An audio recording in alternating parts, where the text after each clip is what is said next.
আসসালামু আলাইকুম। খুবই গুরুত্বপূর্ণ একটি বিষয় শেয়ার করব আপনাদের সাথে। দ্য ইন্ডিয়ান এক্সপ্রেসকে পশ্চিমবঙ্গের চিকিৎসক বলছেন, ভারতের পতাকায় প্রণাম করলে চিকিৎসা পাবে বাংলাদেশিরা। কত বড় জঘন্য এবং দৃষ্টান্তপূর্ণ বক্তব্য এটি। আসলে স্বাধীনতার পর থেকে আমাদের এই দেশকে যে বা যারা শাসন করে আসছে, তারা মূলত এদেশের জনগণকে পর্যায়ক্রমে পরনির্ভরশীল এমনভাবে করে ফেলেছে, যার কারণে ভিন্ন কোনো দেশের চিকিৎসকরা এমন দৃষ্টান্তপূর্ণ বক্তব্য দিতে কোনো দ্বিধা করছেন না। তারা ভারতে গিয়ে বাংলাদেশিরা তাদের পতাকাকে প্রণাম করবে, অর্থাৎ কি মাথা নত করবে। এটা কি বাংলাদেশের জাতিসত্তাকে হেয় প্রতিপন্ন করা নয়? আর এর দায় কাদের? আমাদের দেশের যে সমস্ত রাজনৈতিক দলগুলো রাষ্ট্র পরিচালনায় থাকেন, তাদের সর্দি হলে, কাশি হলে, জ্বর হলে তারা সিঙ্গাপুর চলে যায় চিকিৎসা নিতে।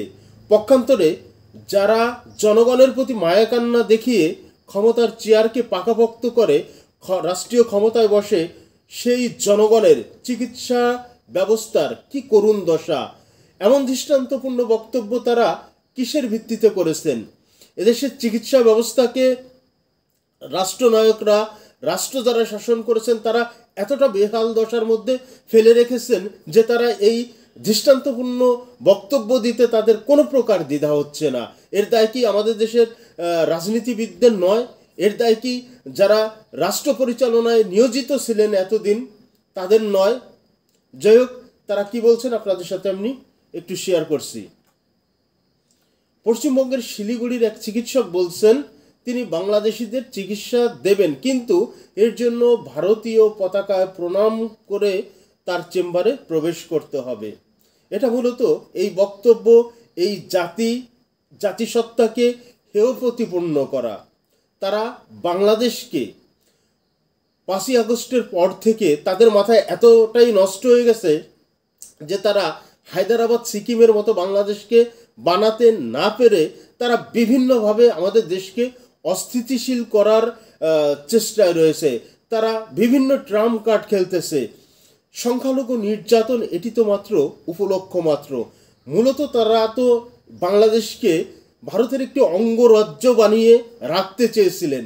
সেই পরিকল্পনায় যখন তারা ব্যর্থ হয়েছেন, এখন তাদের মাথা নষ্ট হয়ে গেছে। তারা আবোল তাবোল সব কথাবার্তা বলতেছে। বাংলাদেশিরা যদি ভারতে না যায় চিকিৎসা নিতে, বাংলাদেশিদের কি খুব ক্ষতি হয়ে যাবে?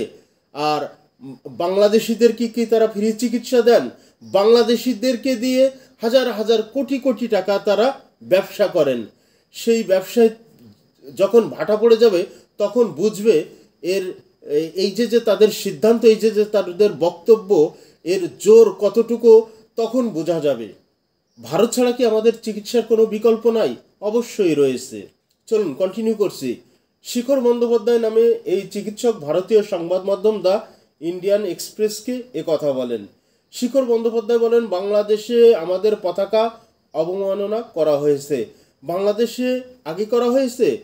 ভারতে কলকাতায় যে বাংলাদেশের দূতাবাস রয়েছে, সেই দূতাবাসের অফিসের সামনেই তো তারা আগে বাংলাদেশের পতাকাকে অবমাননা করেছেন।